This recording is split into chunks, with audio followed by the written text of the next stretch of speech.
Hoje é dia do espaço Harvard Medical School Portugal. Falamos de leucemias agudas. São casos em que a doença progride rapidamente e não chega a atingir a fase crónica. João Lacerda, hematologista no Hospital Santa Maria, está hoje na edição da manhã. Sr. Professor, muito bom dia. Como está? Dia. Seja bem-vindo. Como é que surge este problema?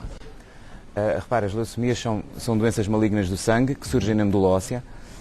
A medula óssea é a parte do nosso corpo que produz as três principais células do sangue: os glóbulos vermelhos, os glóbulos brancos e as plaquetas.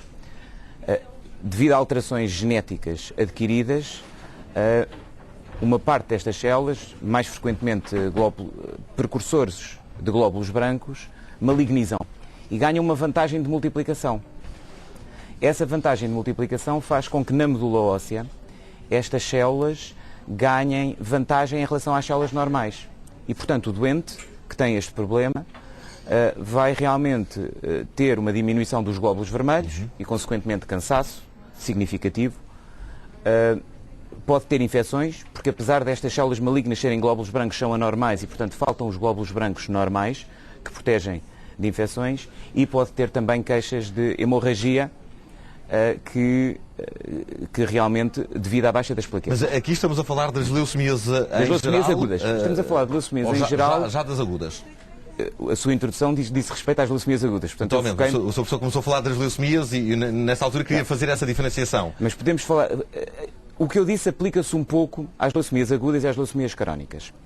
Em que é que realmente se diferenciam? Nas leucemias agudas, a célula maligna é uma célula mais imatura.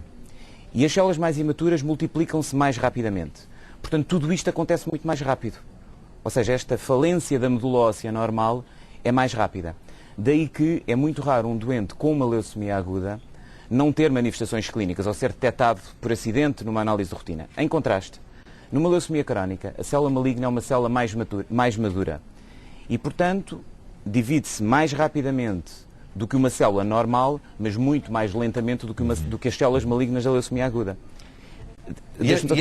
Sim, então termino. E, portanto, numa leucemia crónica aquilo que acontece é que, dado que a multiplicação é mais lenta, o doente frequentemente é detectado sem sintomas numa análise de rotina. Isso é muito raro numa leucemia aguda. Esta progressão rápida dá-se em que espaço de tempo? Só para termos numa uma leucemia ideia. aguda. Numa leucemia aguda. A história natural de uma leucemia aguda, a evolução, pode ser de semanas a poucos meses. A poucos meses. Isto é a história natural da doença.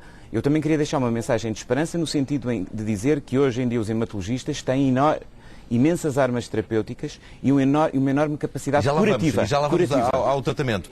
Falou aqui em alguma sintomatologia que, no caso das agudas, é possível que aconteça.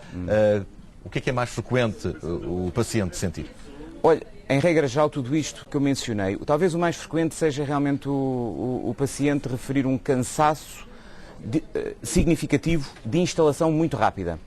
Tipicamente as pessoas dizem-nos: eu estava bem até há 2 ou 3 meses, comecei-me a sentir progressivamente mais cansado e agora realmente nas últimas 2 semanas o cansaço é enorme, eu não consigo subir um lance de escadas. Portanto, são queixas importantes. Também não devemos alertar os nossos telespectadores. Quem tem uma doença destas não tem queixas menores, tem queixas relevantes e se leva o doente ao médico, ao seu médico de família, a uma urgência hospitalar. Porque esses sintomas que aqui disse podem estar associados também a outras doenças, daí não criar aqui nenhum tipo de alarme. Exato. Mas é um problema perante este cenário de fácil diagnóstico? O diagnóstico, depois existe realmente toda uma marcha de será diagnóstico, confirmado através dos exames um conjunto médicos. De testes que depois são realizados ao sangue, à medula óssea. Nós hoje temos testes muito finos em termos de ver exatamente os marcadores das células, de ver depois características genéticas adquiridas nessas células, portanto não confundir com alterações genéticas que as pessoas depois possam ter receio de passar para os filhos, etc. Não, são alterações genéticas adquiridas nas células e tudo isso é feito por rotina. Por onde é que passa então o tratamento? Falou em várias terapêuticas que dão esperança aos doentes. Quais são as mais comuns e também aquelas com a maior taxa de sucesso? Bom, nas leucemias agudas e nas leucemias crónicas, a quimioterapia continua a desempenhar um papel importante. Em muitas leucemias, em alguns subtipos de leucemias crónicas, por vezes nem há indicação para fazer tratamento no início. Ou seja, o doente pode ter um período de observação que se pode estender durante anos, dependendo do doente, da idade do doente, da própria evolução da doença. Isso não permite a progressão da doença para um estágio mais avançado? Estas leucemias crónicas, ou este subtipo de leucemia crónica que eu me estava a referir, que é mais tipicamente uma doença chamada leucemia linfocítica crónica, é por natureza uma doença relativamente indolente. Mas mais uma vez, sabe, nós não podemos falar destas doenças como um todo. Cada caso é um caso. Não, e acima de tudo, existem inúmeros subtipos, subgrupos de doença dentro de cada um destes diagnósticos, que têm a ver com alterações genéticas, umas que são de melhor prognóstico, outras são de pior prognóstico, e isso vai nos predizer de alguma forma a evolução dos doentes. Em relação ao tratamento, portanto, em algumas formas crónicas, pode haver um período de observação. Depois existem, nesses subtipos, quimioterapia, anticorpos monoclonais. Num outro subtipo de leucemia crónica, que é a leucemia mieloide crónica, que frequentemente é detectada sem sintomas, existe hoje uma classe de fármacos que são dirigidos para a alteração genética da doença.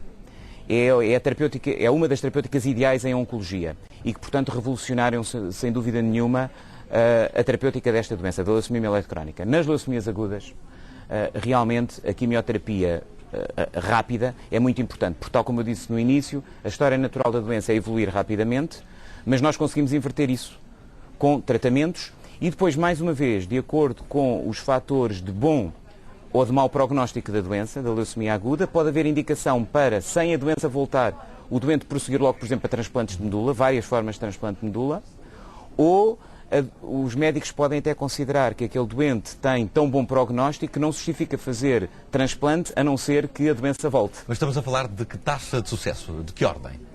Hoje em dia? Repare, é difícil eu responder-lhe a essa pergunta globalmente. Se nós formos ver, existem subtipos de leucemias agudas, por exemplo, em crianças, que têm taxa de cura da ordem dos 75%. Só com quimioterapia. Que é muito bom. Que é fantástico. Existem subtipos de leucemia aguda que, em doentes adultos, também têm taxas de cura semelhantes. Outras, menor.